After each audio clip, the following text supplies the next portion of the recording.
Structure and Functions of the Body, a handbook of anatomy and physiology for nurses and others desiring a practical knowledge of the subject, by Annette Fisk, AM, graduate of the Waltham Training School for Nurses. Copyright 1911 by W.B. Saunders Company. Printed in America. Made digital by Project Gutenberg and available online. Now read for YouTube and others by Christopher Robert Neal. Chapter 9, The Lungs and Respiration. Contents: the larynx, the trachea, the thyroid gland, the thymus gland, the bronchi or bronchi, the lungs, the pleura, the mediastinum, respiration, air, respiratory sounds, changes in air in lungs, effect of respiration on blood, nervous mechanism of respiration, variations in respiration. Chapter 9, The Lungs and Respiration. Besides the heart and the great vessels, the chest contains the lungs, the chief organ of respiration, which, with the rest of the respiratory system, will now be treated. The nose and mouth, through which the air first enters the body, have already been spoken of. From them the air passes through the larynx to the trachea, thence to the bronchi, and so to the lungs, where the supply of oxygen for the tissues is taken from the air by the hemoglobin of the blood. The larynx. The larynx lies in front of the pharynx, at the upper and fore part of the neck, where it causes a considerable projection, known as Adam's apple. It is a triangular box, base up, flattened at the back, in front, and at the sides, but becoming cylindrical below. Above it opens into the bottom of the pharynx, and below into the trachea. It is lined with mucous membrane. Its opening at the base of the tongue is closed during swallowing by a little door-like valve of fibrocartilage, the epiglottis, to prevent the entrance of food.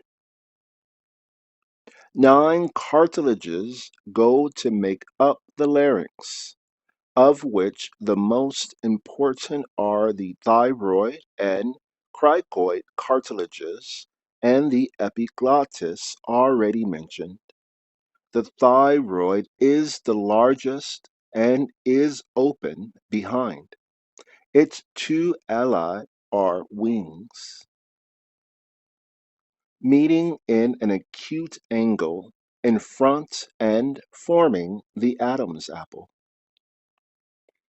Always more prominent in the male than in the female. It is attached above to the hyoid bone and has cornua or horns on either side, top and bottom. The cricoid, cricoid,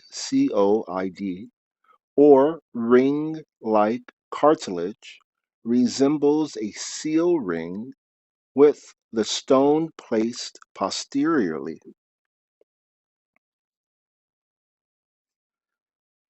It is stronger than the thyroid and forms the lower part of the cavity of the larynx. Inside and resting on the upper border of the cricoid are the 2 smaller adenoid or pitcher-like cartilages pyramidal in shape, and surmounting these again, the two cornicula larynges, the two cuneiform cartilages, are in the free borders of the folds of mucous membrane which extend from the apex of the arytenoids to the sides of the epiglottis. Numerous small muscles serve to bind these various cartilages together. At the angle of the thyroid cartilage, in front are attached the epiglottis at the top, and just below that the superior or false vocal cords. Two folds of mucous membrane enclosing the superior thyroid, enclosing the superior thyroid arytenoid ligaments. Lower still are found the inferior or true vocal cords, which are formed by the inferior thyroid arytenoid ligaments covered with a thin, tightly fitting mucous membrane. Both sets of vocal cords, as well as the epiglottis, may be seen by means of a head and a throat mirror. Between the true vocal cords is a narrow triangular interval called the glottis. It is by means of the vibrations of these cords that sound is produced. The false vocal cords cannot produce sound, though they can modify it indirectly.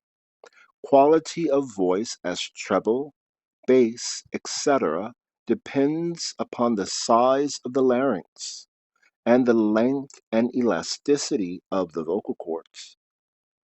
Modulation is produced by changing the form of the cavity of the mouth and nose. In whispering, the lips take the place of the vocal cords and produce sound by the vibration of their muscular walls.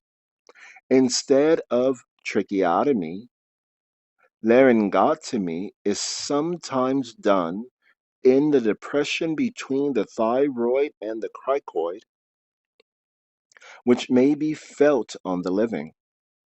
Foreign bodies sometimes get into the larynx and have to be removed, or the mucous membrane may become inflamed, causing laryngitis. Syphilis attacks the larynx, and tuberculosis and cancer of the larynx occur. These last two being generally fatal. Edema of the glottis may also occur. The trachea. The trachea is a membranous tube extending down from the larynx for about 4.5 inches to the fourth or fifth dorsal vertebra, where it divides into the right and left bronchi. It is formed of 16 to 20 imperfect cartilaginous rings, open behind, enclosed in a double elastic fibrous membrane, and is lined with ciliated mucous membrane. The rings are for strength, and in the interval at the back, where they are wanting, there is one layer of longitudinal and another of transverse, unstripped muscle fibers. The passage is kept clear by the action of the cilia, which sweep up and out any particles of dust that become entangled in the mucus. Tracheotomy is generally done about 1 inch below the cricoid, just above the sternal notch, incision being made through the cartilage. Extending up on either side of the upper trachea in the neck are the two lobes of the thyroid gland, the isthmus, which connects the lobes, covering the trachea below anteriorly. The function of the gland is obscure, but it has an internal secretion of great importance in the metabolic processes. Its removal or disease is followed by general disturbances of mind and body.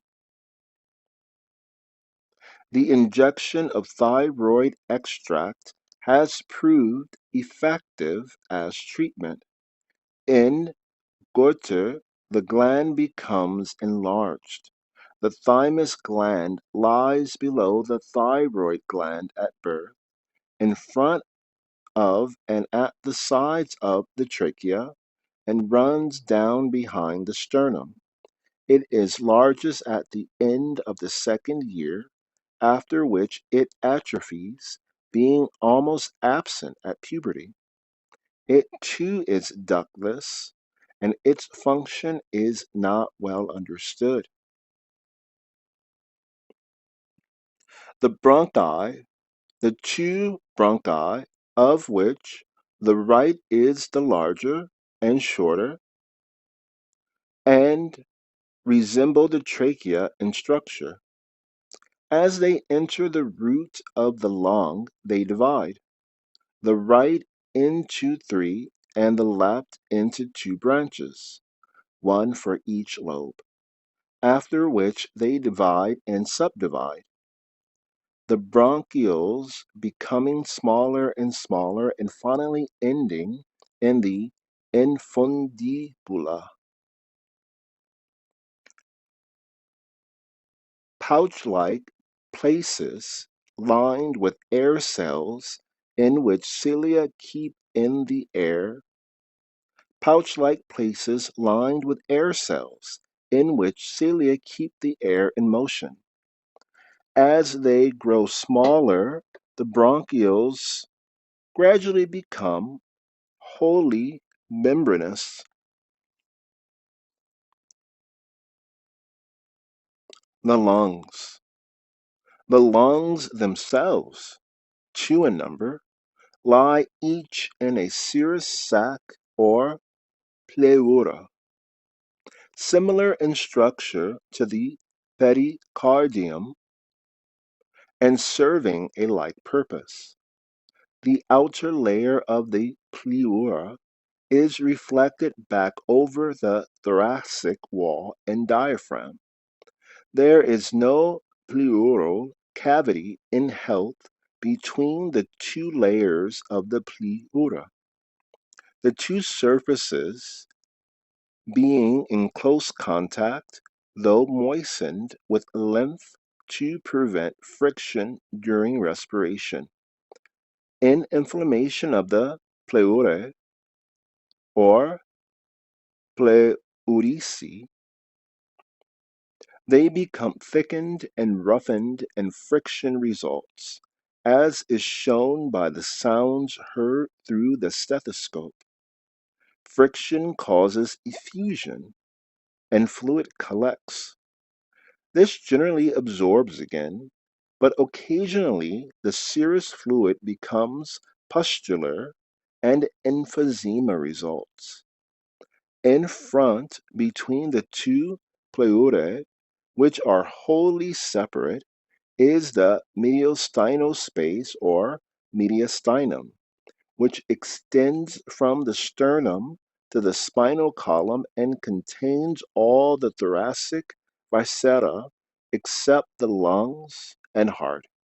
That is, the trachea, esophagus, thoracic duct, and many large vessels and nerves. Roughly speaking, the lungs begin at the sternal clavicular articulation above, the apex coming up above the level of the first rib, and extend downward together to the fourth cartilage, where the lower margins gradually separate, the lowest lung limit being the 11th rib in the vertebral region. Each lung is conical. The apices extend upward, and the bases, which are broad and concave, rest upon the diaphragm. The right lung is divided by a fissure into three lobes, the left into two. The root consists of a bronchus and pulmonary arteries, veins, lymphatics, and nerves. The tissue itself is composed of an aggregation of lobules, each consisting of a terminal bronchiole with its alveoli or air cells, blood vessels, and nerves, a lung in miniature. The blind pouches which the air cells surround are called infundibula and are separated by delicate membranous septa in which lie the capillaries of the pulmonary artery, thus exposing the blood to the air on two sides. The lung itself is supplied by the bronchial arteries from the thoracic aorta and by branches of the sympathetic and pneumogastric nerves. At birth, the lungs are pinkish white in color, but in later life they are marked with slate-colored patches due to the deposit in the lung tissue of particles of dirt breathed in. They are light, spongy, and highly elastic, and will float in water, crepitating upon pressure owing to the air in the tissue. At birth, also the lungs are solid, so that the first air has to overcome adhesions between the collapsed walls of the bronchioles and air sacs. But after they are thus gradually unfolded, in that they are extensible material and open to the air above, atmospheric pressure from within keeps them distended to the full extent of the chest, which is airtight.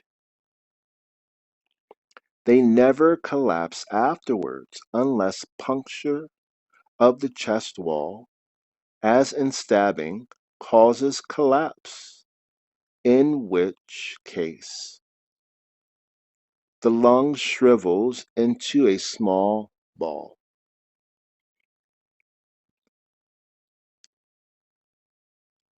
The respiration, our respiration, that the organic materials used by the body as food may give up their energy, they must be broken up.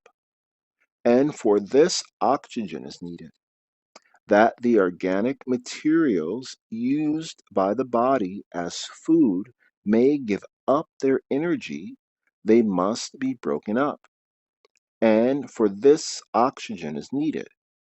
The supply of oxygen for the purpose is brought to the tissues by the blood, which acquires it in the lungs, and the waste product of combustion, carbon dioxide, is carried off in the same manner.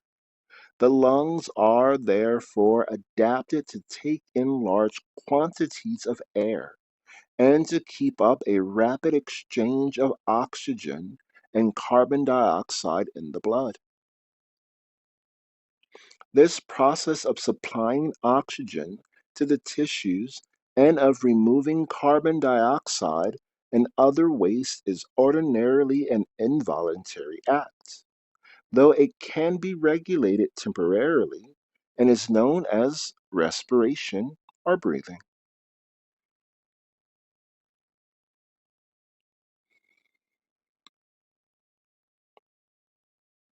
There are two periods to respiration.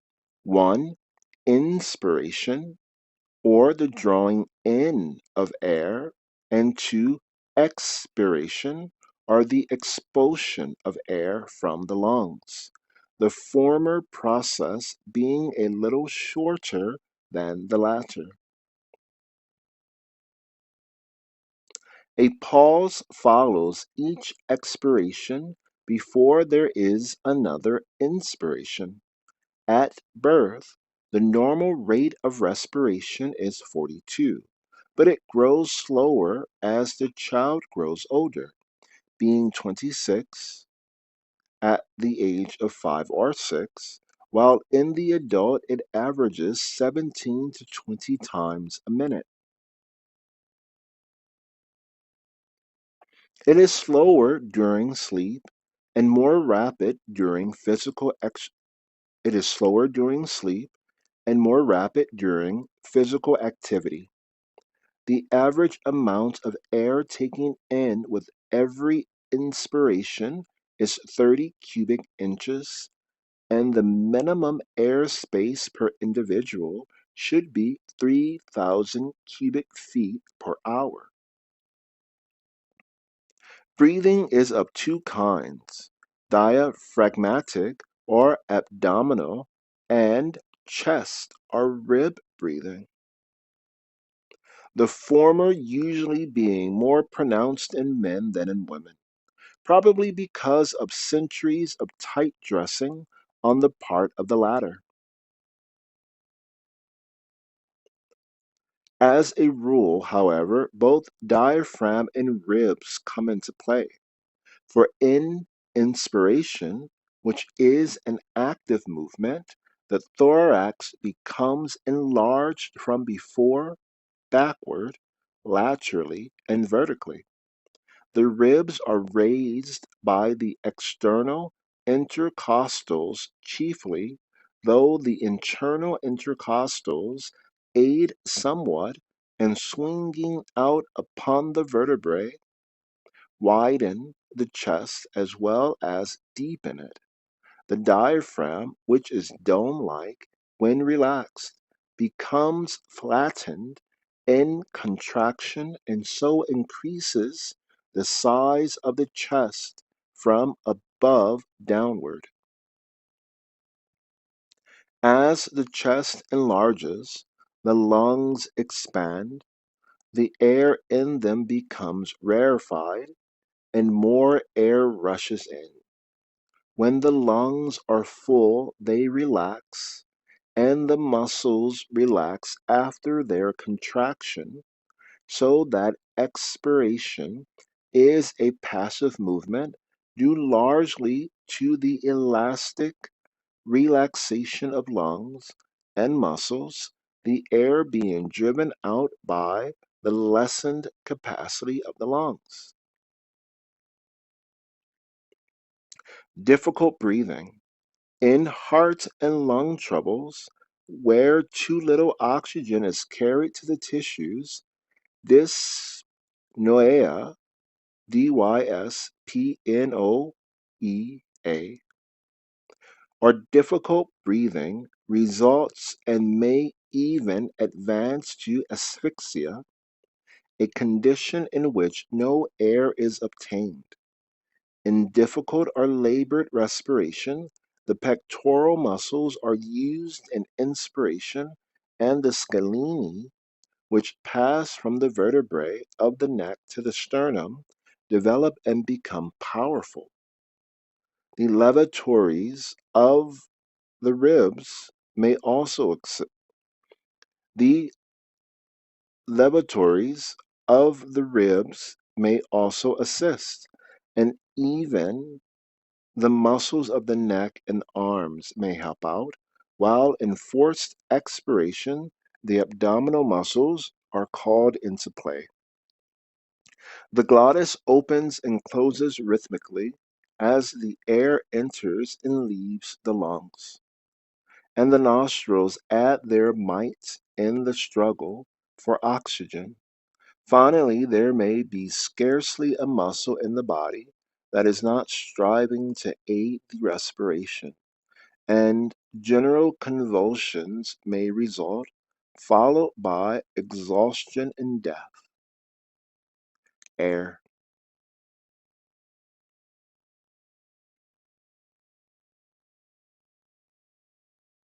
In ordinary breathing, the lungs are not used to their full capacity, and the air ordinarily used is known as tidal air.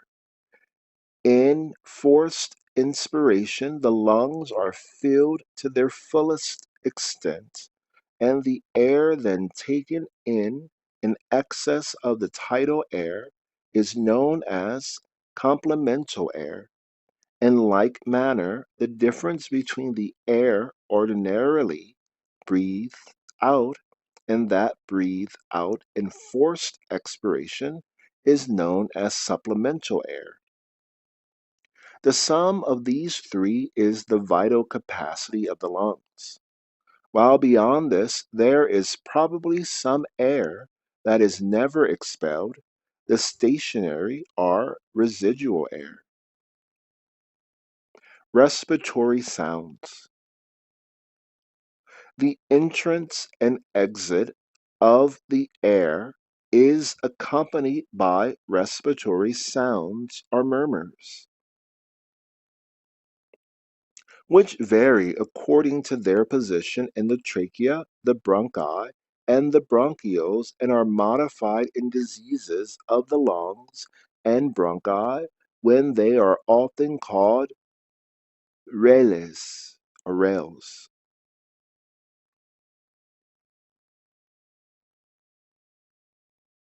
or rales. R, A with a hat, LES. Changes in air in lungs. In passing through the nose and the rest of the respiratory tract, the air is warmed to body temperature and saturated with moisture.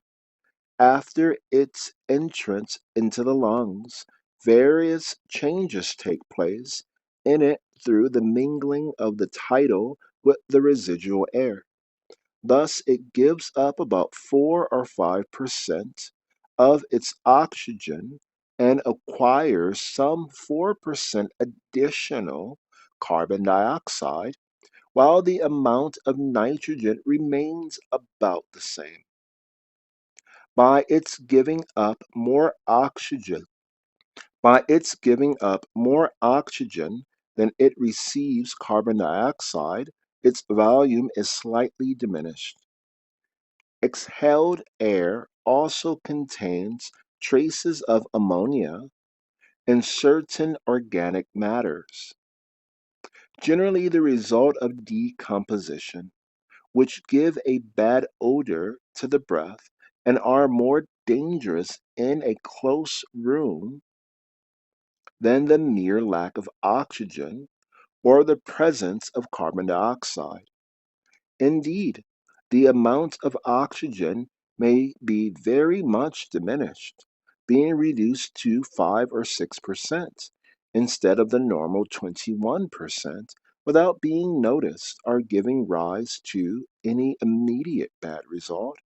Yet the importance of ventilation is very evident. Effect on blood. Respiration causes changes also in the blood.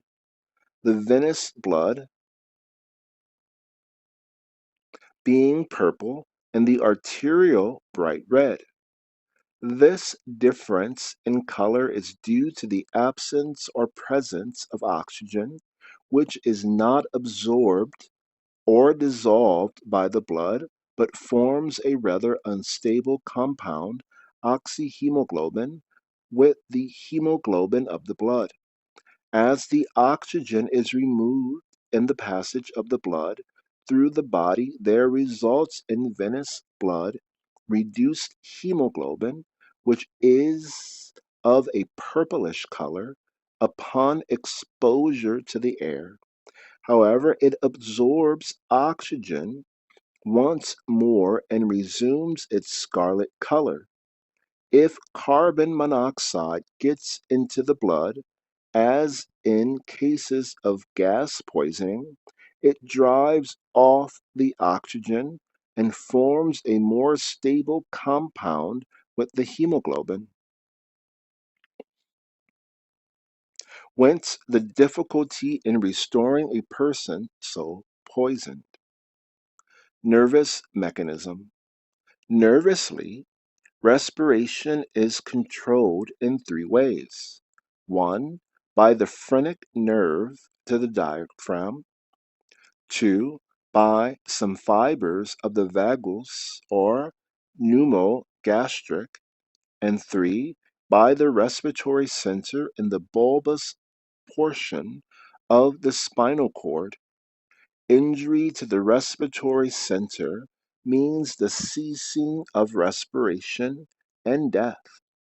Stimulation of the respiratory center seems to depend upon the character of the blood. If it is well oxygenated, the breathing is slow and quiet. If there is a lack of oxygen, this pneumonia results. Probably certain chemical substances in the blood, which are ordinarily rapidly burned up by the oxygen, but which accumulate in its absence, serve to stimulate the respiratory center, thus adjusting the effort to get oxygen to the need of it. Respiration may be stopped by stimulating the mucous membrane of the nose, as with strong ammonia. Certain variations from the ordinary respiration might be mentioned here. A deep inspiration followed by a long expiration is known as a sigh, and a very deep inspiration through the mouth only as a yawn. Hiccough results from a sudden inspiratory contraction of the diaphragm during which the glottis is suddenly closed. In sobbing, the inspirations are short and rapid, with a prompt closing of the glottis between. Both coughing and sneezing consist of a deep inspiration followed by complete closure of the glottis and then its sudden opening and the forcible expulsion of air. Coughing, however, is generally caused by an irritation or obstruction of the larynx or trachea, and the air is expelled through the mouth, while sneezing is caused by irritation of the nasal passages, and the air is driven out through the nose. Laughing and crying also resemble one another in that each is an inspiration followed by a series of short, spasmodic expirations during which the glottis is open and the vocal cords in characteristic vibration. Laughing and crying also resemble one another in that each is an inspiration followed by a series of short, spasmodic expirations during which the glottis is opened and vocal cords in characteristic vibration. They differ, however, in rhythm and in the facial expression that accompanies them. So, if you see someone laughing at an event that is terrible, they may actually be crying. And you see someone crying at a very happy event, that is their form of laughing. So no more calling people crazy who express laughing or crying in ways you're not used to. End of chapter 9 on the lungs. Structure and functions of the body, a handbook of anatomy and physiology for nurses and others desiring a practical knowledge of the subject, by Annette Fisk, AM, graduate of the Waltham Training School for Nurses, illustrated, Philadelphia and London, W.B. Saunders Company, 1911,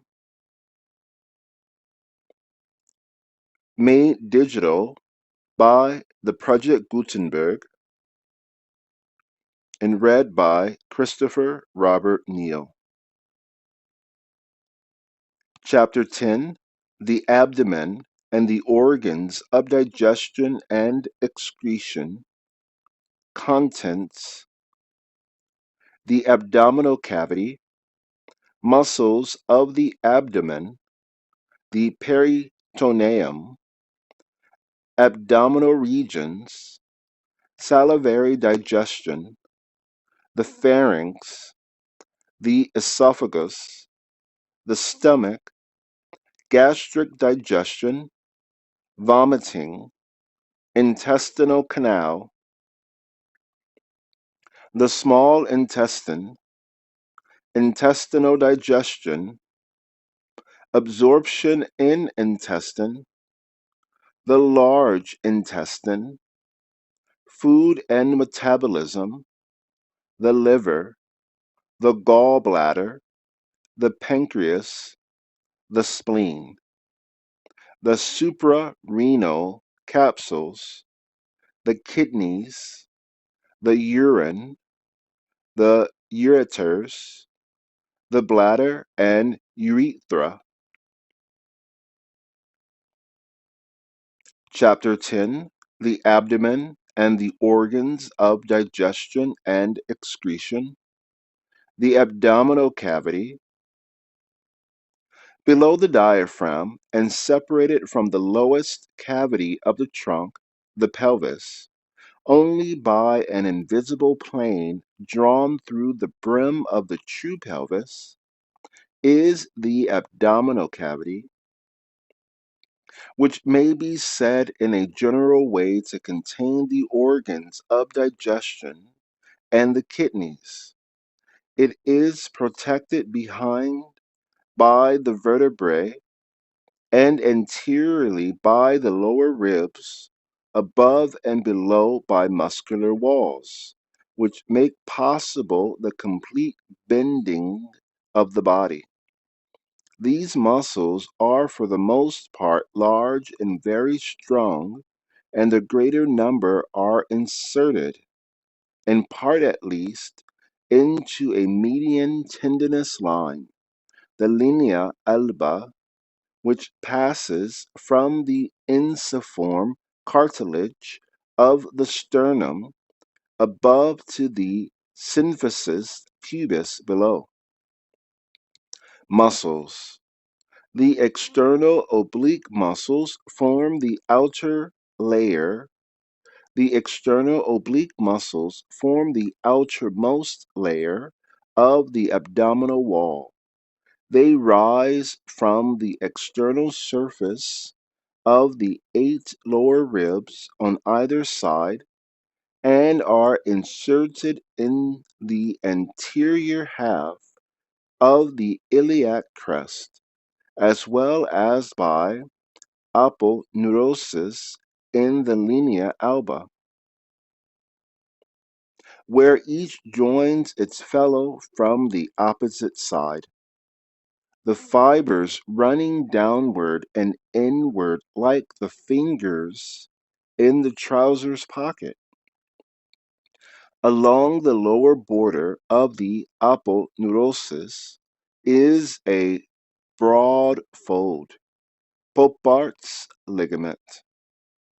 The internal oblique rises on either side from the outer half of Popart's ligament and the anterior part of the crest of the ilium and is inserted into the crest of the os pubis, the cartilages of the lower ribs, and the linea alba.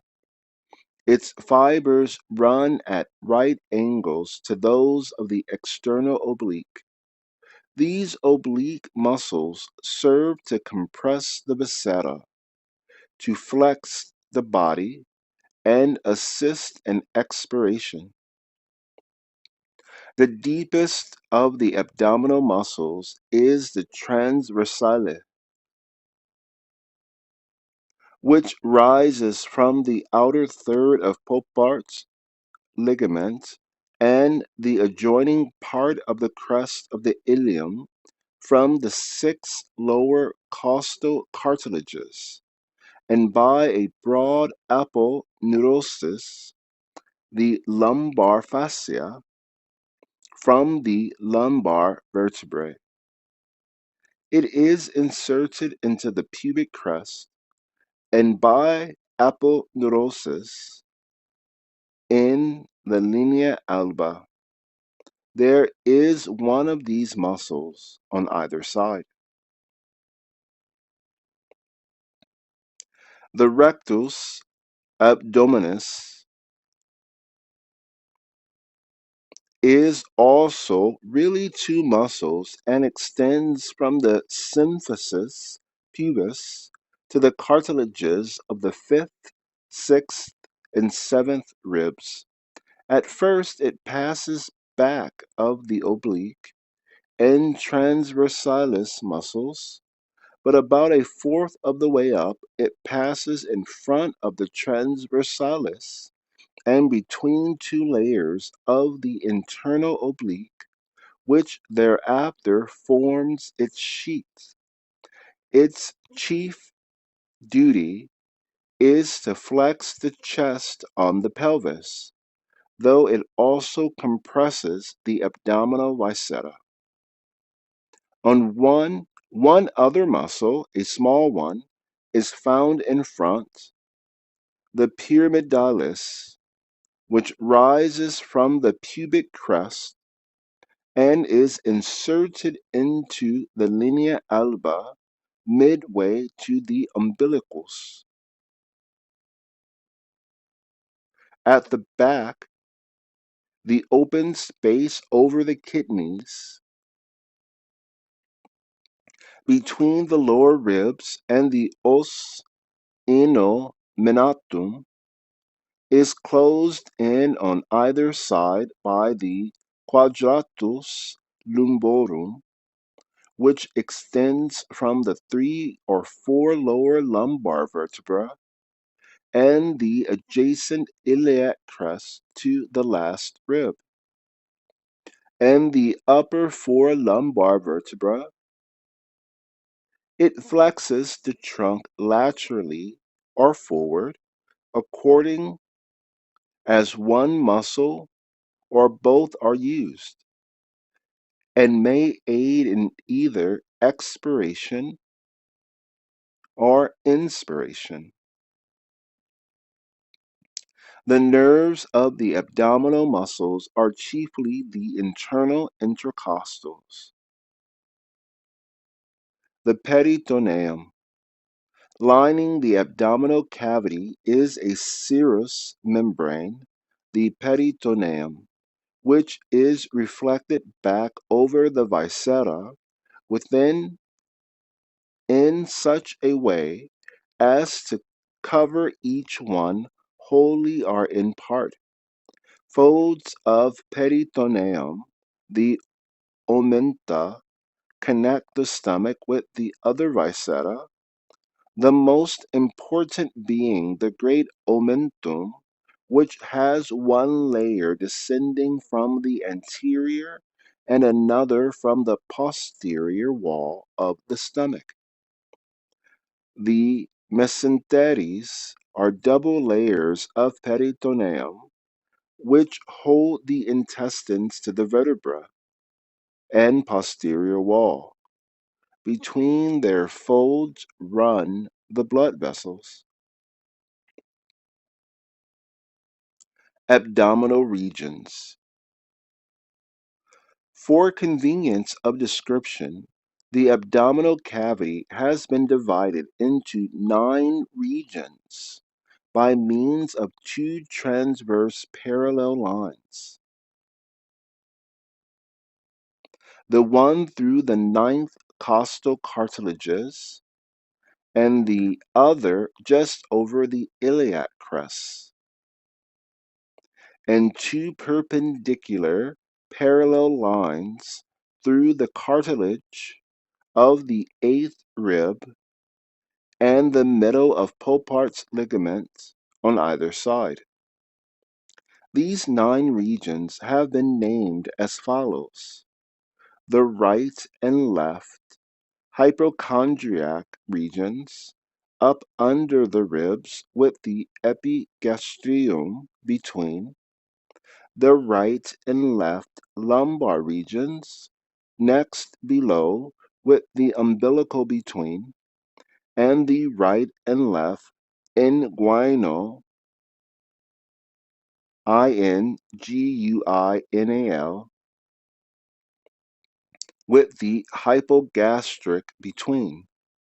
Others divided into quadrants by one line drawn across and another down through the umbilicals.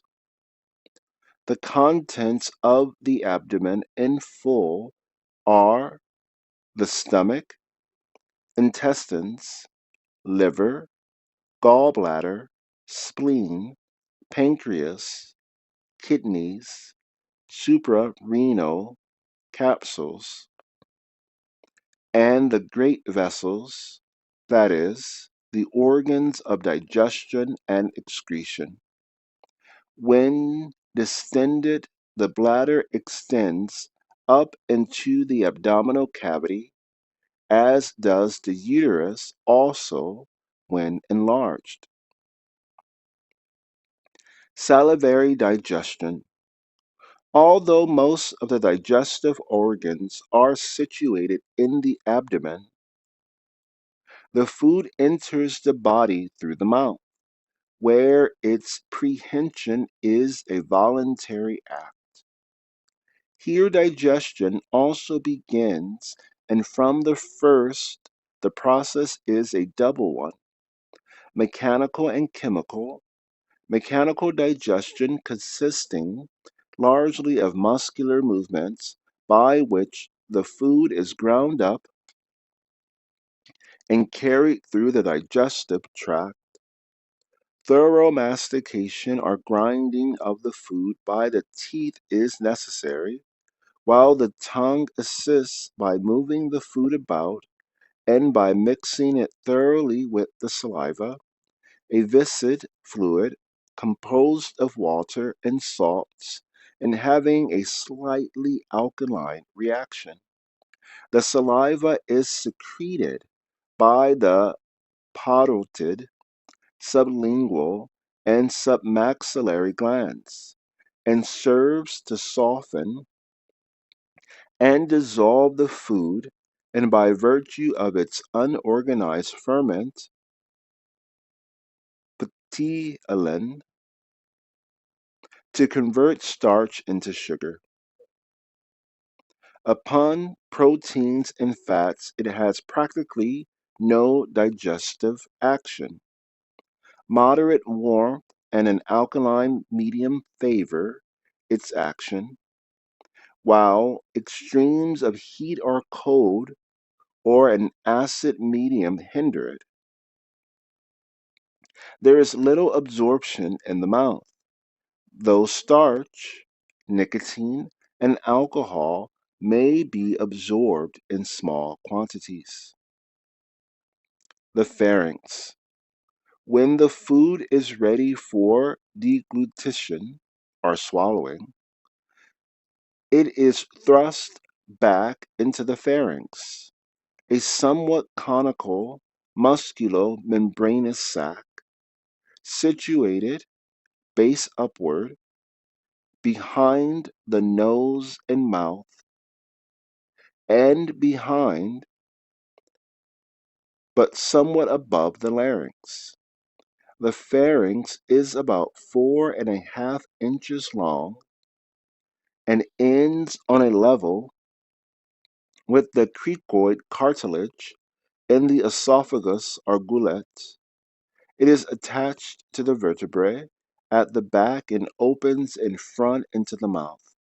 The posterior nares, the eustachian tubes, and the larynx also open into it, the last being protected by the epiglottis, which closes during deglutition to prevent food from entering the air passages, just as the soft palate is drawn back to prevent regurgitation of food into the nose. There are three coats to the pharynx. Number one, a mucus coat, continuous with fat of the mouth and ciliated down to the floor of the nares. Number two, a fibrous coat, and number three, a muscular coat containing, among others, the constrictor muscles which serve to carry the food down to the esophagus. Its arteries are branches of the external carotid. Its arteries are branches of the external carotid, and its nerves come from the spinal accessory and the sympathetic. Occasionally, a foreign body gets lodged in the pharynx, just out of reach of the fingers, and threatens strangulation.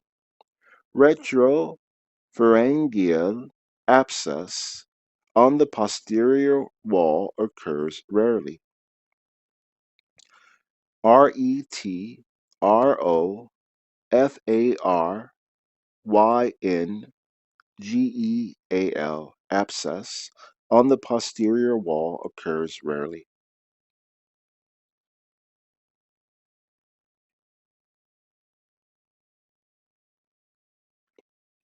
The esophagus.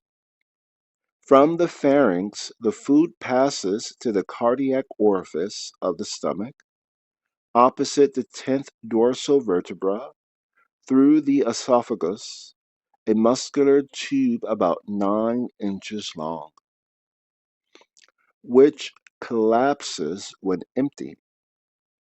Its lumen then appears as a transverse slit. It too has three coats: an inner mucus coat, an areolar coat, and a muscular coat, the muscles being arranged in two sets, an outer longitudinal layer and an inner circular layer. By a series of rhythmic contractions, especially of the circular fibers, the food is pushed along, though sometimes with liquid food there is no peristaltic action of the esophagus, the pharyngeal muscles alone sending it to the stomach. At the lower end of the esophagus, an especially strong band of circular muscle fibers form a sort of sphincter, which prevents the regurgitation of food. The whole act of swallowing is a reflex, not a voluntary act, and is due to irritation set up by the stimulus of the foreign body, the food. Stricture of the esophagus is common and may be of three kinds. One, spasmodic, occurring in nervous women. Two, fibrous, due to scar tissue. Or three, malignant, due to cancer. The stomach. The stomach is a pear-shaped dilation of the alimentary canal lying under the liver. The stomach is a pear-shaped dilation of the alimentary canal lying under the liver and diaphragm, in the epigastrium and left hypochondrium and connecting the esophagus with the small intestine. It lies largely behind the ribs, but the greater curvature is only 2 fingers' breadth above the umbilicus and can be manipulated through the skin.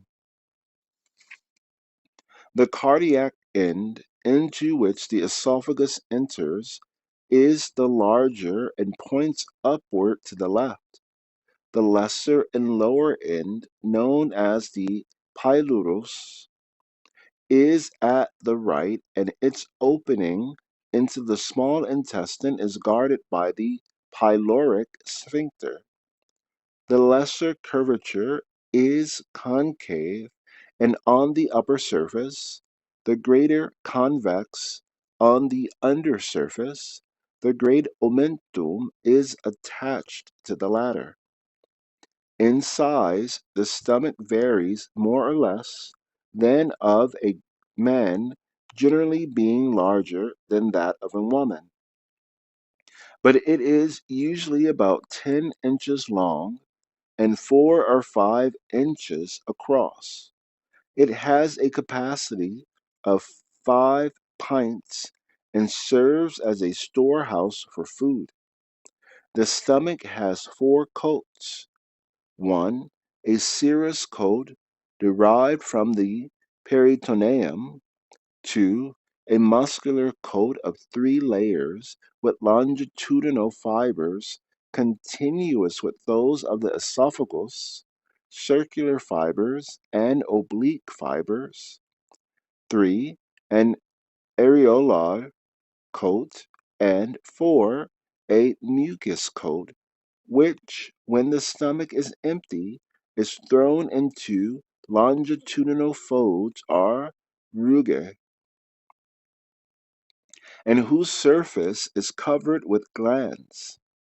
The gastric glands for the secretion of the digestive fluids. The arteries come from the celiac axis and the nerves from the pneumogastric and the solar plexus. Ulcer and cancer of the stomach are both rather common. In the former, there is apt to be hyperacidity, and in the latter, hypoacidity, but the rule does not always hold. In cases of ulcer, there may be hemorrhage and even perforation. Such hemorrhage can be distinguished from hemorrhage from the lungs by its slightly acid odor and by the frothy character of hemorrhage from the lungs. There is much irritation at pylorus, and where there is irritation, there is liable to be cancer. Gastric digestion. In the stomach, the food is churned and thoroughly mixed with the gastric juices, and it is also subjected to a propulsive movement that drives it on to the intestine. When it comes to the stomach, it is semi-solid, and when it has become fluid or semi-fluid, in which state it is known as chyme, it is ready to pass on. Before it can do so, however, it must overcome the strong pyloric sphincter, and this it does by the muscles about the sphincter, pushing it constantly on until the sphincter gives way. Probably most of the propulsive movement takes place within a few inches of the pylorus. The gastric juice is secreted by glands in the wall of the stomach and poured out through little tubules which project from the surface. It is a thin, almost colorless fluid with a sour taste and odor due to the presence of free hydrochloric acid, an important element in digestion. Probably when the stomach is empty and for some 20 minutes after the appearance of food, there is no hydrochloric acid present, and, the food being alkaline, salivary digestion continues. Then, called forth by the presence of the food, the hydrochloric acid and salivary digestion ceases in the acid medium. Little digestion of starches or fats take place, the chief action being on proteins, which are converted into soluble peptones. For besides hydrochloric acid, the gastric juice contains two ferments.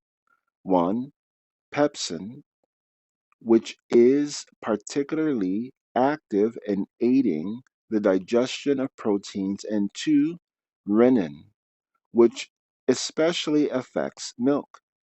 Neither hydrochloric acid nor pepsin seems capable of digesting food alone, but each is essential to the other. They are secreted by different types of cells. Secretion depends upon the nerve supply and upon the presence of food. Gastric digestion is favored by minute subdivision of the food and by the right proportion of hydrochloric acid, which should be 0.2%. Body temperature is also advantageous, except that proteins are put in solution and partly digested.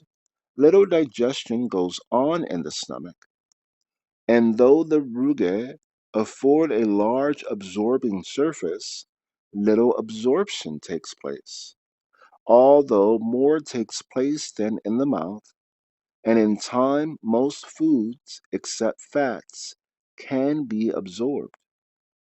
The time of digestion varies with different foods and in different people, but probably 3 to 5 hours are necessary.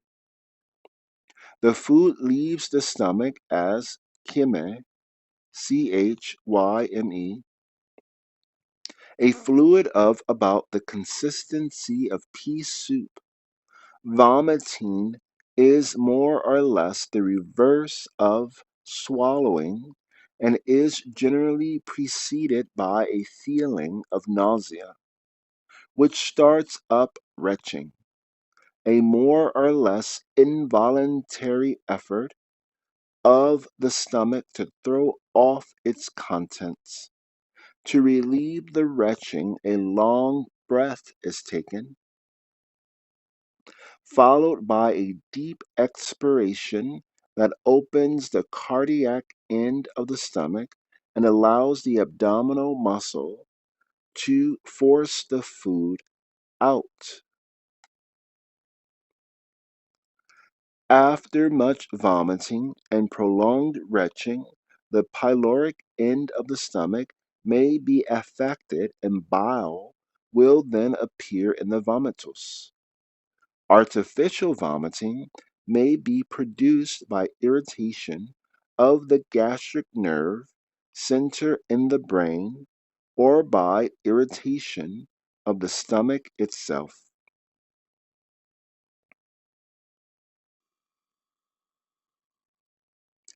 The small intestine. The small intestine opens out of the stomach and has three divisions.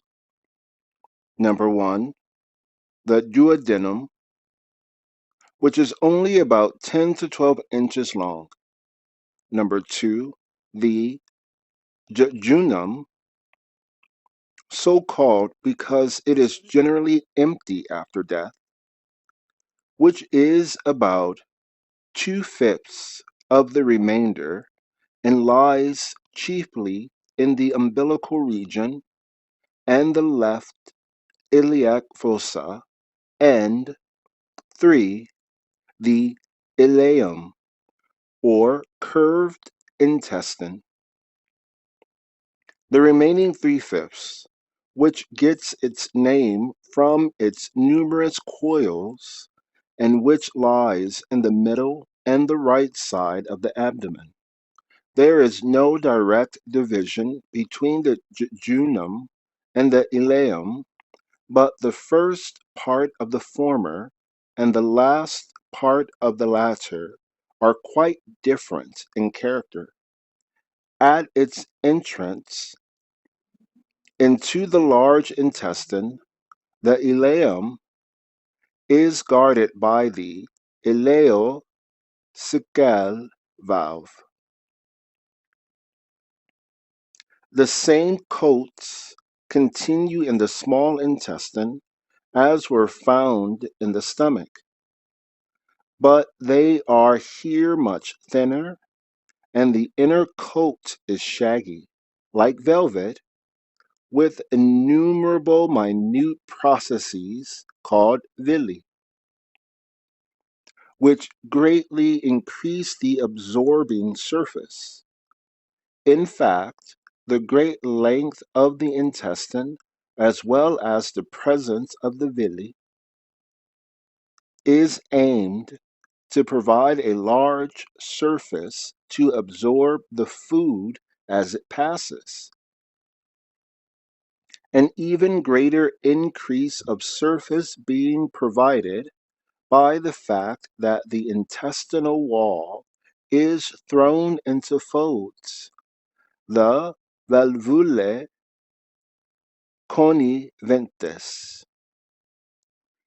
Each villus is covered with a layer of columnar epithelial cells and has within connective tissue in which are found a fine capillary network and open lymph spaces from which leads a single lacteal vessel. Closely connected with the lymphatic vessels are the salivary glands, small round bodies the size of a small pin's head. Peyer's glands are patches of solitary glands opposite the mesenteric attachment and are largest and most numerous in the ileum. In typhoid fever, they are involved and may become the seat of ulcers. There are also the glands of Leber-Kuhn, which secrete the succus entericus. The arteries of the small intestine, which include the superior mesenteric, are from the celiac axis, and the nerves are from the superior mesenteric plexus of the sympathetic. The veins empty chiefly into the portal system. The movements of the intestine, like those of the esophagus, are peristaltic, peristaltic. The movements of the intestine, like those of the esophagus, are peristaltic, but the action is complicated by the fact that the tube is not straight but in coils. Intestinal digestion.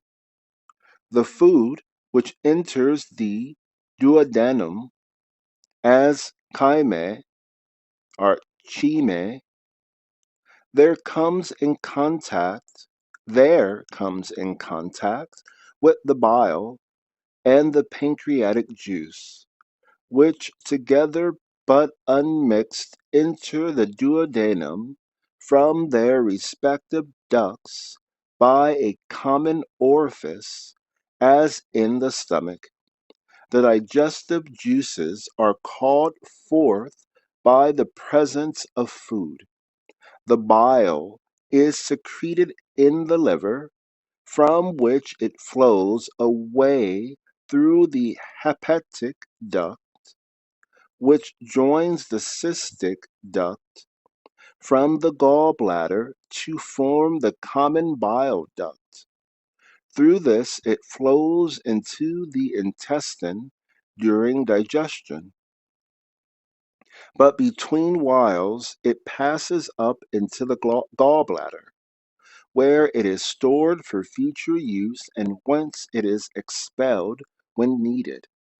When pure, it is a thick, viscid liquid, varying from a bright red to a greenish yellow in color according to the pigments present, and of an alkaline reaction. It consists chiefly of the bile pigments biliverdin, which gives the green color, and bilirubin, which gives the red color, and of bile salts in solution, cholesterol, which probably forms the basis of many gallstones, is also present. Bile is a disinfectant to the bile is a disinfectant to the bowel and a lubricant for the feces. How much digestive action it has is a question, but it affords the necessary alkaline medium for the pancreatic juice to act in. The pancreatic juice is secreted by the pancreas, from which it enters the intestine through the pancreatic duct and is probably the most important fluid in the digestive process. It is clear, practically colorless, slightly viscid,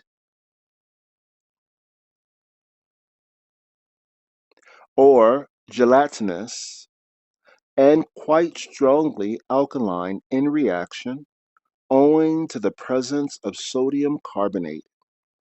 It contains three ferments: amylo, amylopsin for the digestion of starch, trypsin for the digestion of proteins, and steapsin for the digestion of fats. By it, as by the saliva, starch is turned into sugar or maltose, in which form it is absorbed, while proteins are converted into peptones as they are in the stomach. Since, however, fats are acted on nowhere else, the chief function of the pancreatic juice may be considered to be the digestion of fats. Having broken through their albuminous or albuminous, albuminous, having broken through their albuminous envelope, it divides them into glycerin and fatty acids, and then emulsifies them with the assistance of the bile.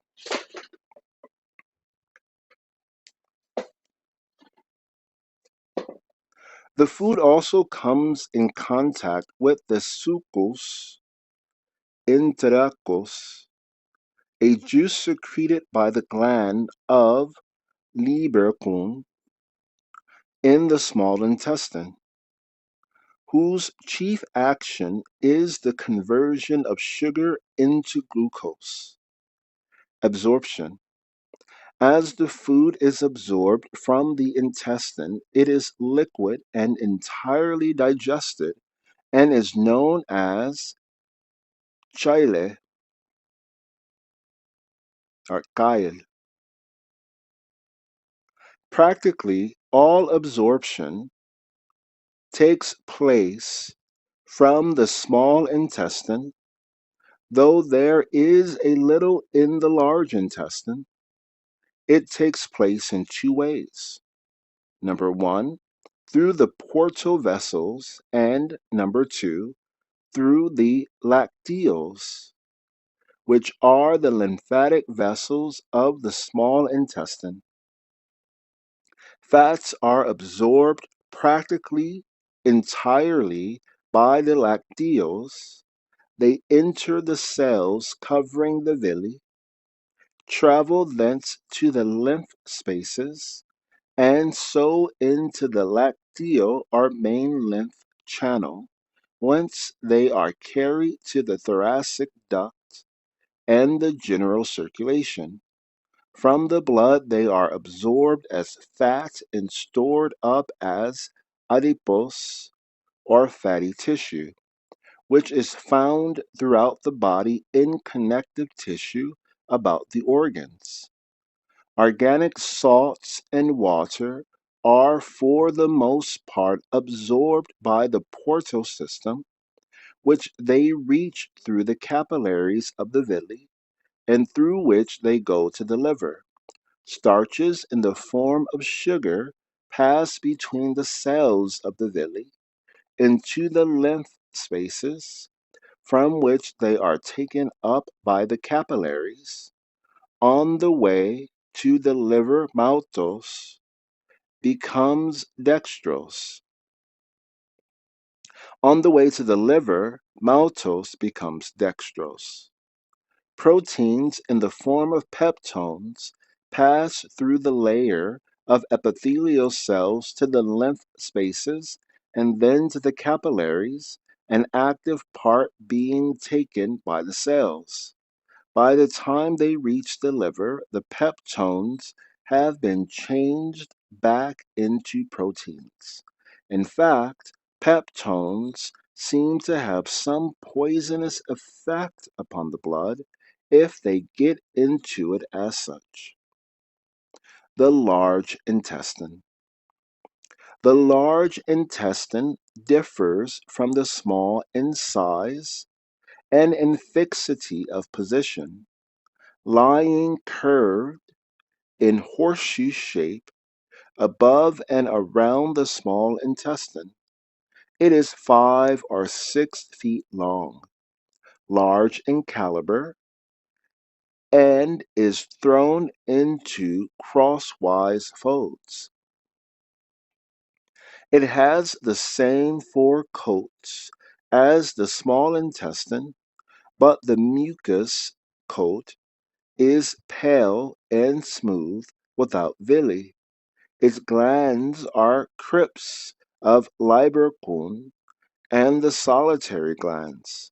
The arteries are branches of the superior and inferior mesenteric, and the nerves come from sympathetic plexus. And the nerves come from sympathetic plexuses, plexuses. The blind sac lying in the right iliac fossa, with which the large intestine begins, is called the cecum, cecum, and into this the ileum opens, the ileocecal valve preventing regurgitation.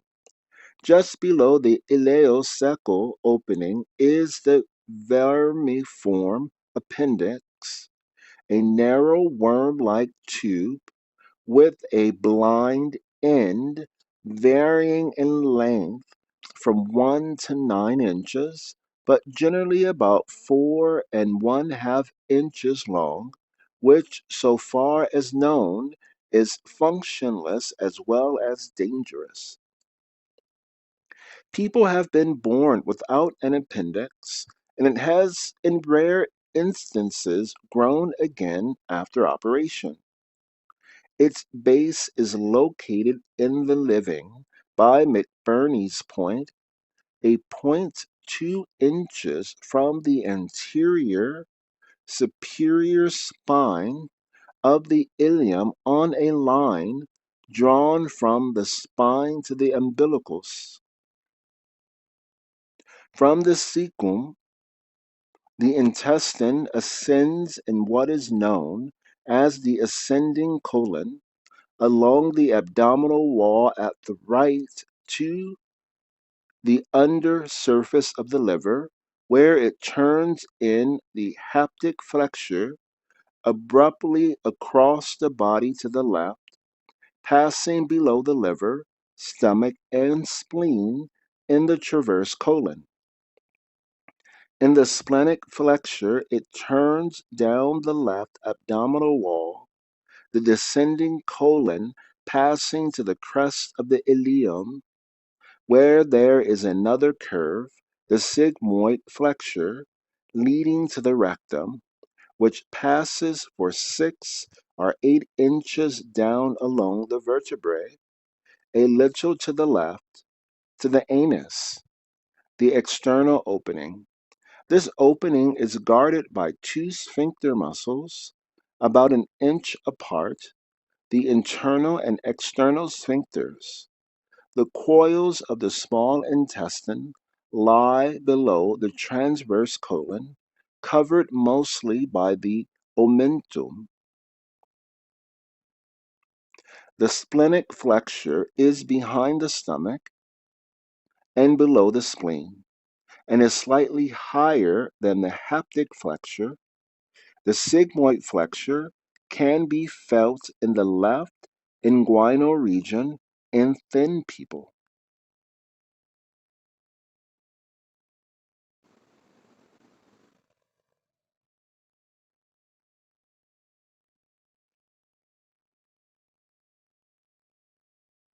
The fact that the rectum is somewhat to the left is of importance in childbirth because if the rectum is packed, it may turn the child's head in the wrong direction.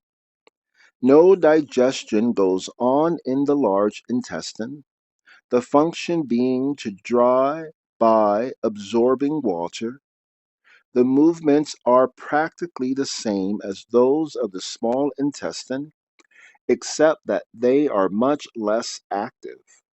Fermentation makes the contents acid. By the time food reaches the rectum, it has been thoroughly digested and has given up its nourishment. It is then expelled as water, matter, or feces. Defecation combines the involuntary movement of the peristalsis and relaxation of the sphincters with the voluntary aid of the abdominal muscles, the anospinal reflex, by which movements of the bowel are regulated, is in the lumbar enlargement of the cord. The hemorrhoidal veins in the lower rectum are connected with both the hemorrhoidal veins in the lower rectum are connected with both the systemic and the portal veins and have no valves so that, as they are subjected to much strain, they often become varicose and dilated. This condition is called hemorrhoids or piles. Obstruction of the intestine may be caused by the growth of a constricting band, by intussusception or telescoping of the intestine on itself, especially at the ileocecal valve, or by volvulus or twisting. Foreign bodies are sometimes found in the appendix, but they are not usually the cause of appendicitis. Cancer of the intestine is common, and its mass is apt to cause obstruction with all its attendant symptoms. It may necessitate an artificial anus. Hernia or rupture may also occur, and the hernia may become strangulated. Food and metabolism. Anything serves as food that replaces or hinders the loss to which the component parts of the body are liable. Proteins, carbohydrates, fats, some mineral matters as salt and perhaps iron, and water are needed. The energy once expended by plants or animals in the formation of the materials which serve as food is set free in the body by the breaking up of these complex substances into their original elements, which are then recombined into the complex materials needed for the body's life and growth. This process of building up complex materials from simple ones is known as anabolism, and that of breaking them down as catabolism. While the two combined form the complete cycle of metabolism. Those foods have the best value that give up their energy most readily. For their combustion, heat, oxygen, and water are needed. Hunger indicates that the supply of material for catabolism has been used up and that more is needed, just as thirst indicates the need of the system for more fluids. The proteins of nitrogenous foods include all animal foods except fats, fish, crustaceans, eggs, milk and its products, certain vegetables, especially the lentils, that is, peas and beans, and gelatins. The fats include various fats and oils commonly eaten. The carbohydrates are the starchy foods as cereals, sugars, fruits, and most vegetables. In fact, practically all except the lentils. Various beverages and condiments have no great nutritive value but serve to stimulate the appetite and to excite secretion of the digestive juices. Coffee, tea, and alcohol are stimulants. The different classes of foods have different functions in the nourishment of the body. The proteins are primarily tissue builders and also help somewhat in force production. The fats are essentially heat producers, though they too help in force production.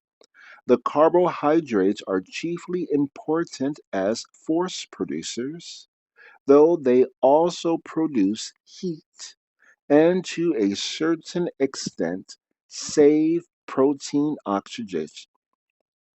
The carbohydrates are chiefly important as force producers, though they also produce heat and to a certain extent save protein oxidation. Fat is formed by all three, but only in small amounts by proteins. So no one food can form the whole diet, but there must be variety. Carbohydrates and fats are not sufficient for life. Some protein is necessary. Carbohydrates are more digestible than fats, but have less potential energy.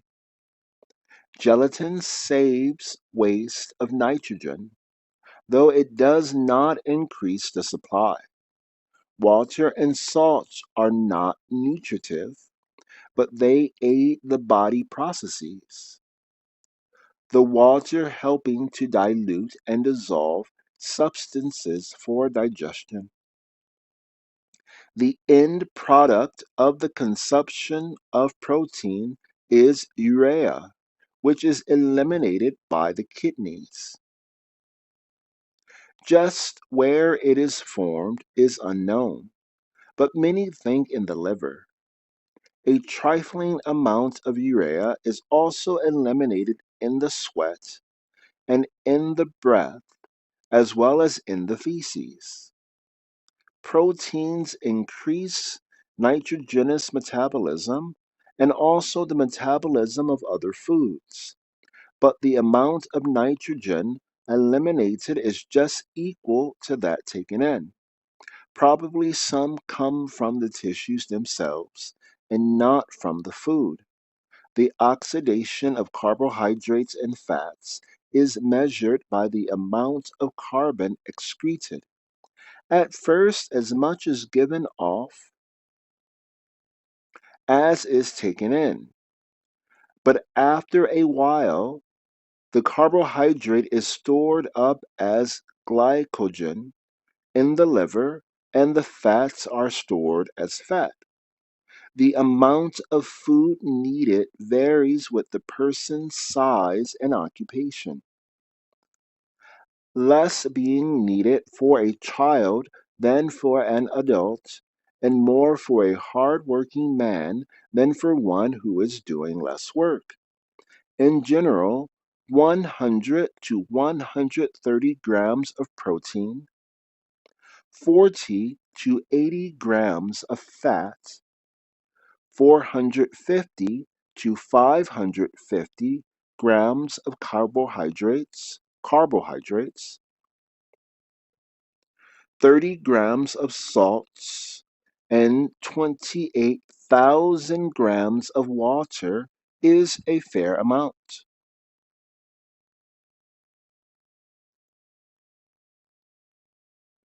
Foods are cooked to make them more digestible and to develop their flavor so that they will taste better.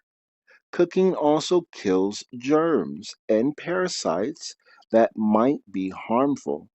Meats should be cooked rapidly on the outside to coagulate the surface of albumin and keep in the juices. The heat, besides coagulating the albumin, turns the tough parts to gelatin.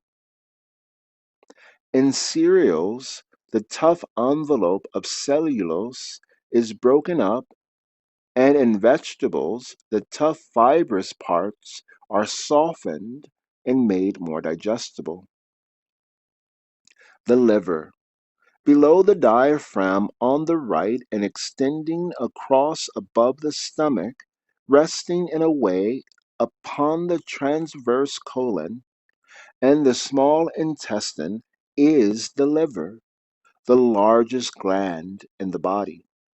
It is dark reddish brown in color and is larger in proportion in the child than in the adult.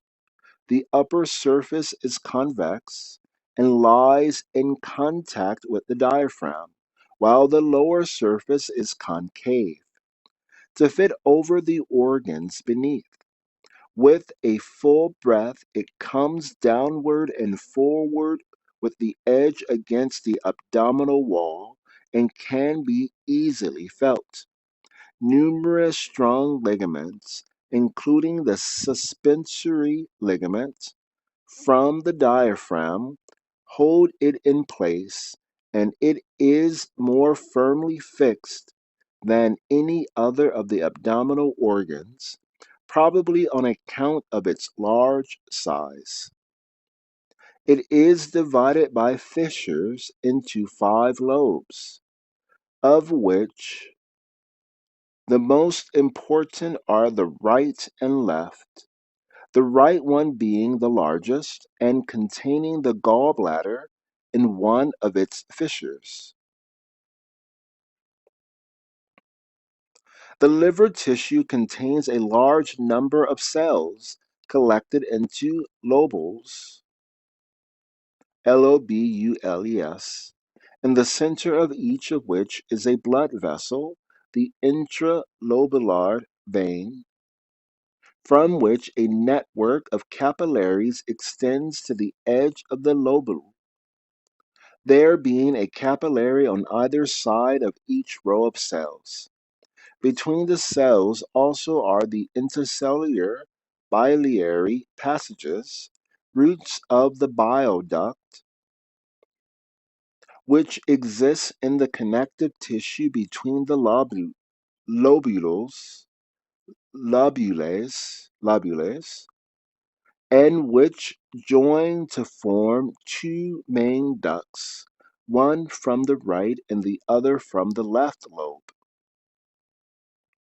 By the union of these two ducts, the hepatic duct is formed, which after a course of 1 or 2 inches joins the cystic duct from the gallbladder to form the ductus communis or common bile duct. The liver has a double blood supply.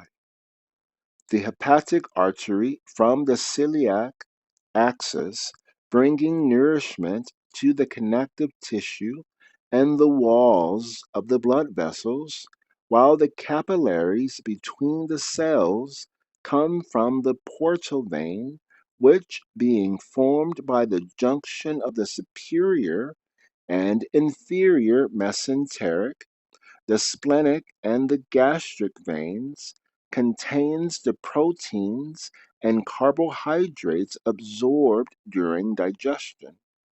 After its passage through the liver, this blood from the portal vein is collected once more into the hepatic veins, which convey it to the inferior vena cava. During its passage, however, various changes take place, for the liver plays an important part in the metabolic processes of the body.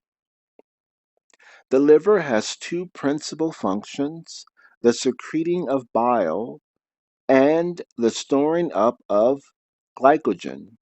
The secretion of bile, which is a very important aid to digestion, is probably a reflex act.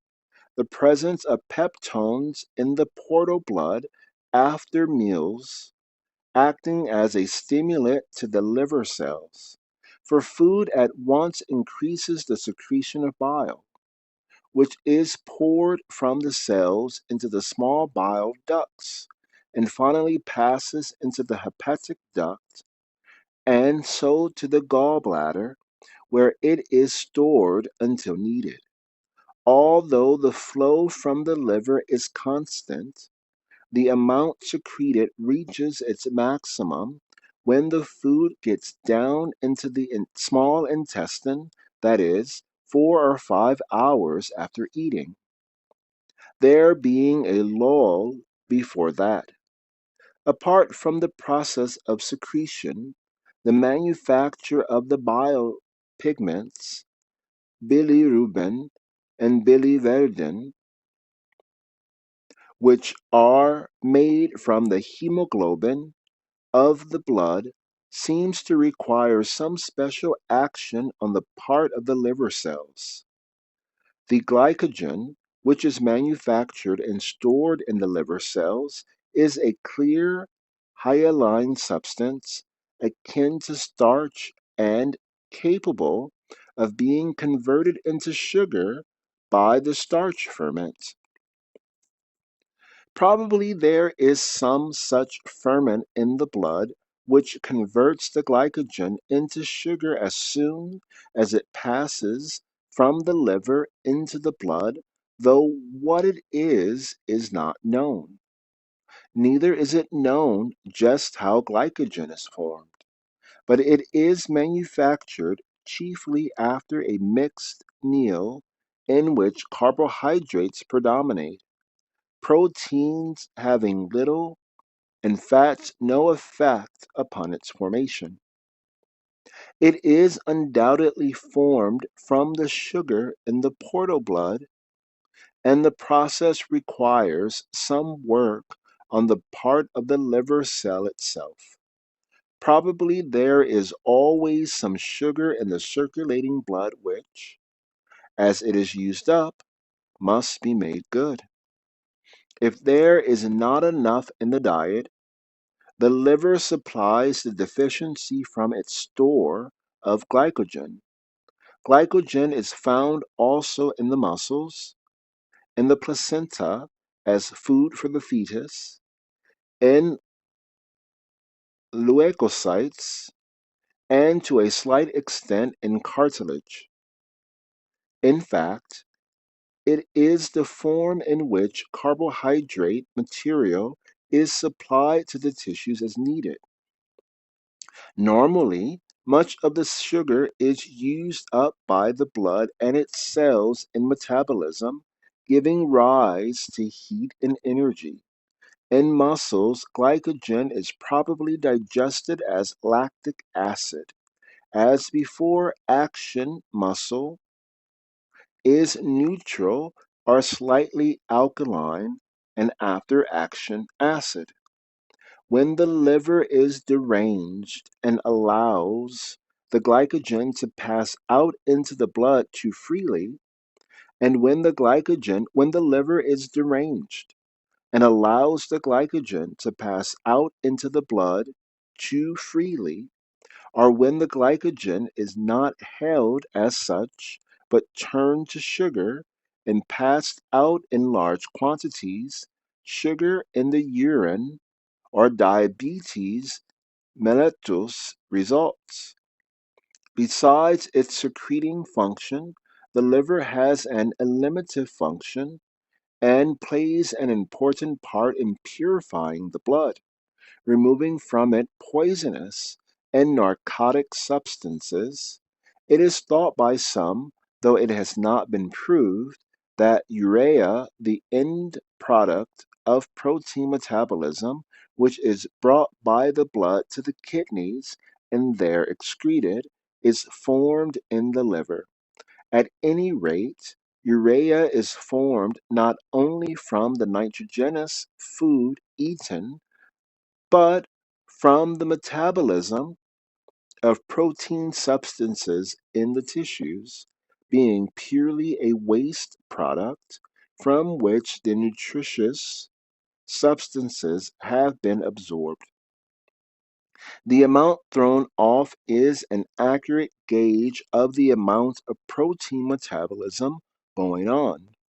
The process of its manufacture is doubtless very complex.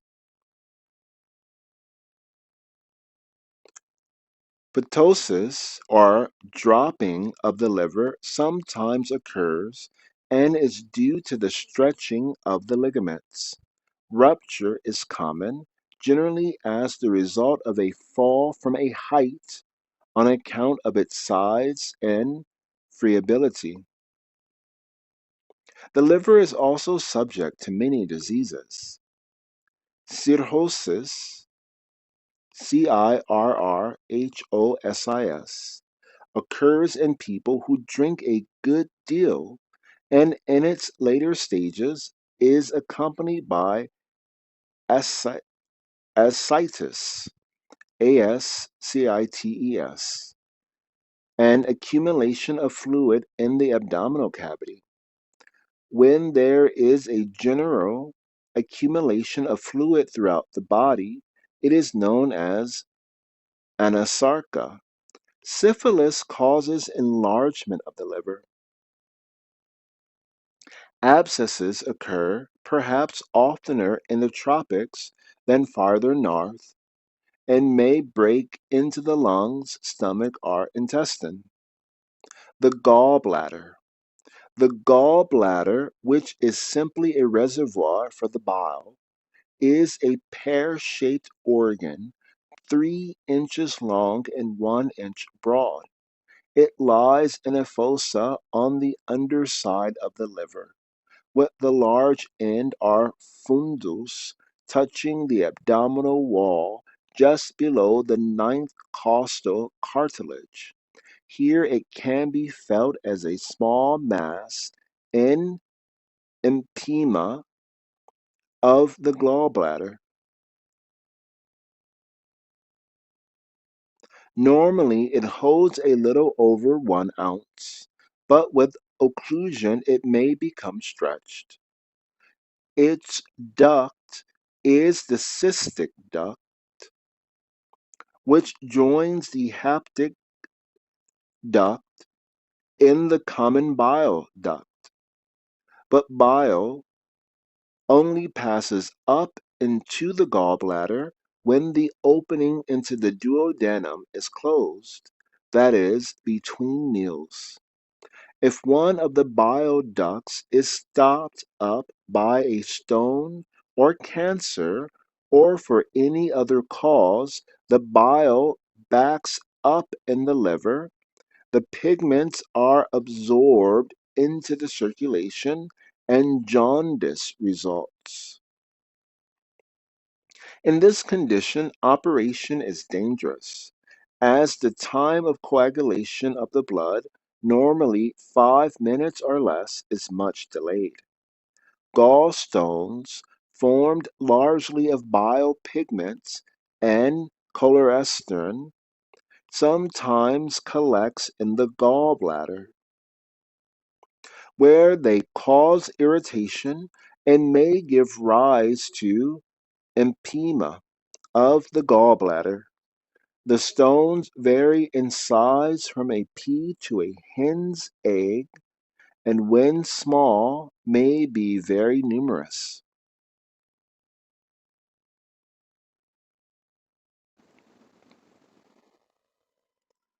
The pancreas. Another accessory organ of digestion is the pancreas. The abdominal salivary gland, as it is sometimes called on account of its close resemblance to the parotid gland. This is a grayish-white racemose gland, 6.5 inches long and 1.5 inches wide and 1 inch thick, lying behind the stomach on a level with the first and second lumbar vertebra and shaped like a pistol with its handle toward the right. In an emaciated person, it can be felt. The pancreatic duct runs the whole length of the gland from left to right and conveys the pancreatic juice from various little glands in the substance of the organ to the duodenum, into which it empties along with the common bile duct by a common orifice. The arteries are from the celiac axis and superior mesenteric. The veins belong to the portal system, and the nerves come from the solar plexus. Surgically, the pancreas is of no special importance, though acute pancreatitis does occasionally occur and is a very serious condition and one hard to diagnose. The spleen, the largest and most important of the ductless glands, is the spleen, an oblong, flattened organ lying deep in the left hypochondriac region between the stomach and diaphragm, above the descending colon, and corresponding to the ninth, 10th, and 11th ribs. It is soft, brittle, and very vascular. Its artery is a branch of the celiac axis, and the vein belongs to the portal system. Its nerves are the pneumogastric and branches from the solar plexus. The function is not well understood, but probably it is connected with or related to the vascular system in some way. Perhaps it manufactures blood corpuscles. The spleen varies more in size than any other organ. Normally, it cannot be felt, but in typhoid, it usually can. It is generally atrophied in old age and hypertrophied in almost all acute infectious diseases, especially in typhoid fever and malaria. In leukemia, it is often greatly enlarged. Sometimes in violent falls, it is ruptured and there is considerable hemorrhage. The suprarenal capsules. Suprarenal, Suprarenal,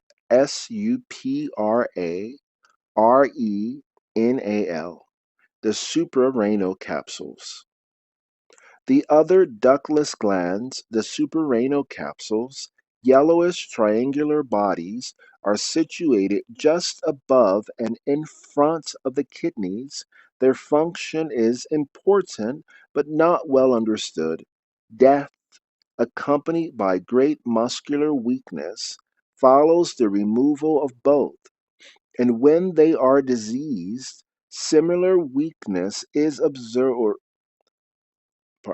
Death, accompanied by great muscular weakness, follows the removal of both, and when they are diseased, similar weaknesses. From the beginning, the suprarenal capsules. The other ductless glands, the suprarenal capsules, yellowish triangular bodies, are situated just above and in front of the kidneys. Their function is important but not well understood. Death, accompanied by great muscular weakness, follows the removal of both, and when they are diseased, similar weakness is observed. Similar weakness is observed, and the skin becomes bronzed. Injection of the extract of the suprarenals stimulates the muscle system. So probably they secrete into the blood minute quantities of a substance or substances beneficial to the body, especially to the muscular system. The kidneys. The two kidneys lie on either side of the vertebra, at the back of the abdominal cavity, and behind the peritoneum, between the last dorsal and the third lumbar vertebra, their inner edge being about 1 inch from the spinous processes. They are bean-shaped, 4 inches long, 2 inches wide, and 1 inch thick, and are embedded in a mass of fat and loose areolar tissue. They can be felt only when misplaced or when enlarged, as by tuberculosis or malignant disease. The whole kidney is enveloped in a fibrous capsule, which normally may be peeled off, but which in some diseases becomes adherent. On the internal border is a fissure or hilum, through which pass the blood vessels and the ureter. Upon entering, the ureter dilates into a sac, the pelvis of the kidney, into which project. Upon entering, the ureter dilates into a sac, the pelvis of the kidney, into which project the Malpighian pyramids of the medullary substance, a substance made up of the straight uriniferous tubules and blood vessels. Outside the medullary substance and just under the capsule is the cortex, containing the Malpighian bodies, blood vessels, and the convoluted tubules, or loops of Henle or Henle, loops of Henle, loops of Henle. Each Malpighian body contains within a capsule of plexus of capillaries, the glomerulus, with an afferent arteriole and an efferent vein. The renal artery is a branch of the aorta, and the nerves are from the solar plexus. The urine. As the blood passes through the glomeruli, the urine is filtered off. As the blood passes through the glomeruli, glomeruli, as the blood passes through the glomeruli, the urine is filtered off, as it were, probably by a process of transudation rather than simple filtration.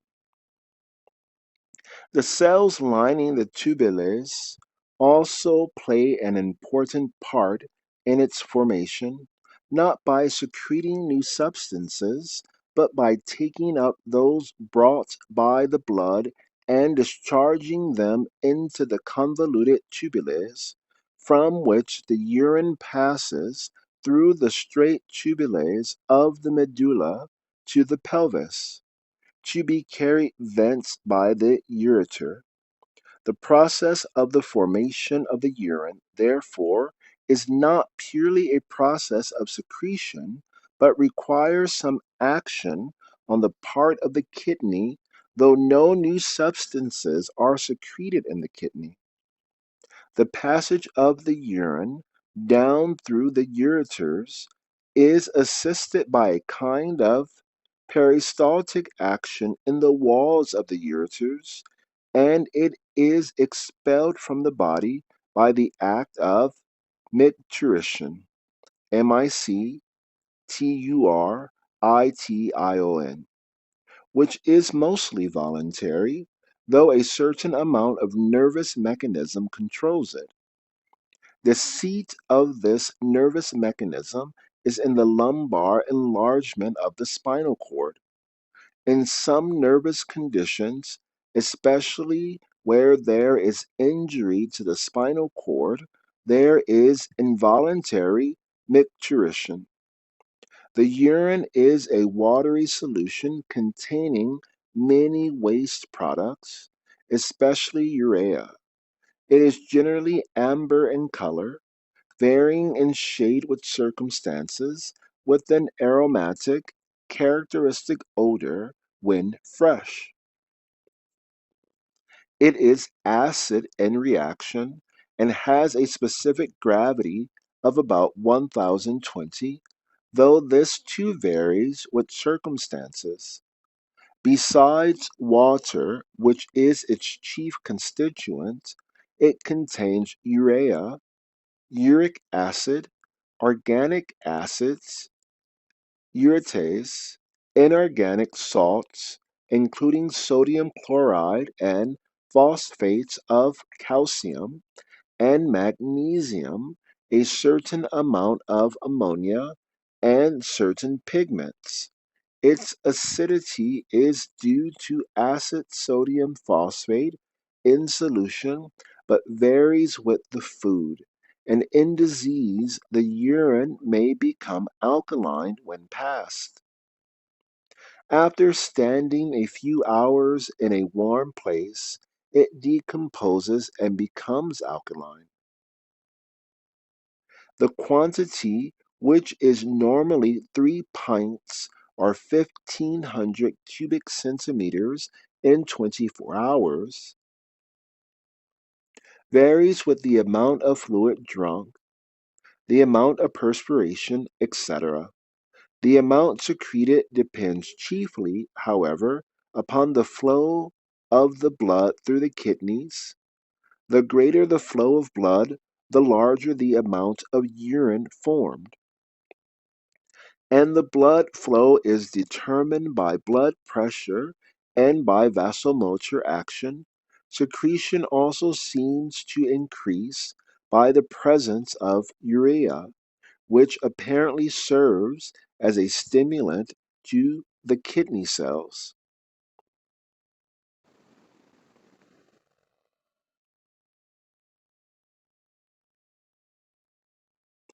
The excretion of waste materials takes place by three main channels: the lungs, skin, and kidneys, and the materials are of four kinds: urea, carbon dioxide, salts, and water. The lungs carry off carbon dioxide and water chiefly, the skin these, and inorganic salts, while the kidneys eliminate practically all the urea as well as inorganic salts and water. When the kidneys are not working, the skin carries off much urea. In fact, a close relationship exists between the kidneys and the skin in the matter of excretion. Thus, with increased perspiration in warm weather comes decreased urine, while in cold weather the blood is sent in and the urine increased in amount. To incite action of the kidneys, drugs known as diuretics may be used. These act in two ways: by stimulating the kidney cells directly and by acting on the general circulation of or nervous system. Any emotional or nervous excitement increases the flow of urine. There are certain abnormal constituents of urine, of which the two most important are albumin and sugar. Albumin, ALBUMEN. There are certain abnormal constituents of urine, of which the two most important are albumin and sugar. The former is found only when there is some disturbance of the kidneys, ureters, or bladder, and its presence usually denotes some change in the cells lining the urinary tract. It may occur in congestion of the kidney as well as in disease. Sugar is found only in diabetes, and the amount varying. Sugar is found only in diabetes, the amount varying from the severity of the disease. In jaundice, certain bile pigments are present in the urine, giving it a dark brown color and to the foam a greenish yellow color. Even normal urine has some sediment upon standing, consisting of cells from the urinary tract and mucus. In very acid urine, after standing a heavy sediment, whitish or pinkish, in essence, brick dust in color, is thrown down. It does not necessarily denote disease, but shows the urine is acid and concentrated. In alkaline urine, there is a sediment due to phosphates. Rupture of the kidneys occurs, but it rupture of the kidneys occurs, but is not so serious as rupture of the liver or spleen because the kidney is situated outside of the peritoneum. It necessitates the removal of the kidney, however, and when for any reason one kidney is removed, the other increases in size and does double work to compensate for the loss. Removal of both kidneys means death. Sometimes the kidney becomes loose and moves about, a condition known as floating kidney, perinephritic abscesses in abscess. Sometimes the kidney becomes loose and moves about, a condition known as floating kidney. Perinephritic abscess is abscess in the loss. Perinephritic, Perinephritic abscess is abscess in the loose fatty tissue about the kidney. The ureters, Ureters. The ureters, one for each kidney, are tubes the size of a goose quill and about 14 inches long, extending from the hilum of the kidney to the base of the bladder.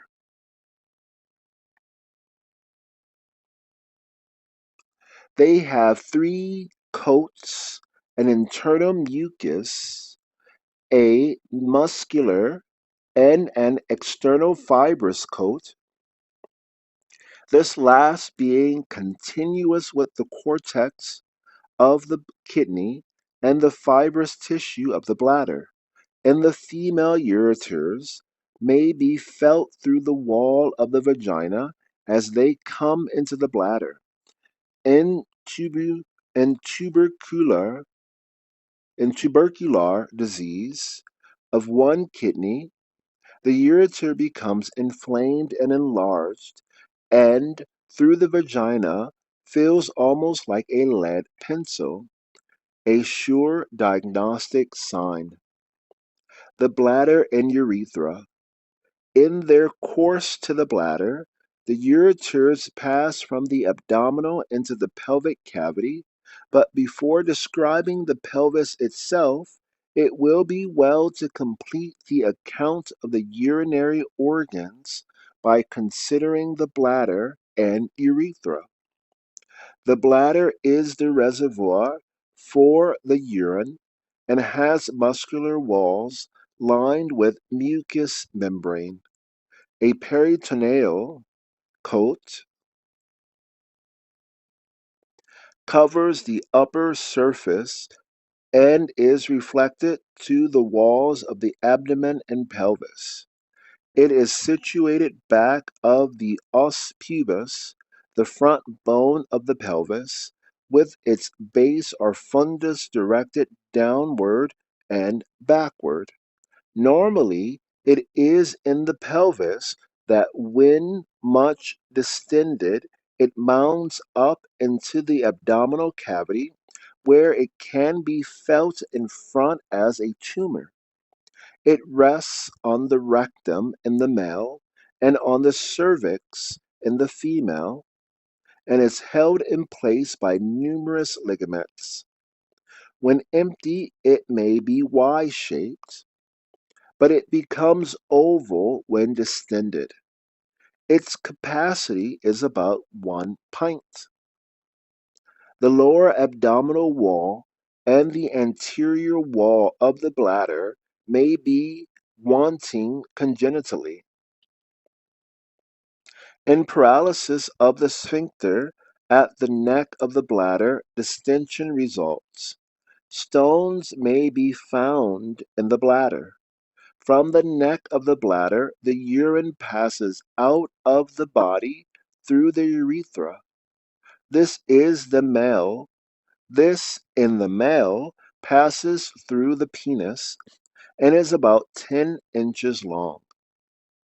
Except when urine is passing, it is a transverse slit with the upper and under surfaces in contact, while at the end of the penis, the slit of the meatus urinarius is vertical. Meatus urinarius. Except when urine is passing, it is except when urine is passing, it is a transverse slit with the upper and under surfaces in contact, while at the end of the penis, the slit of the meatus urinarius is vertical.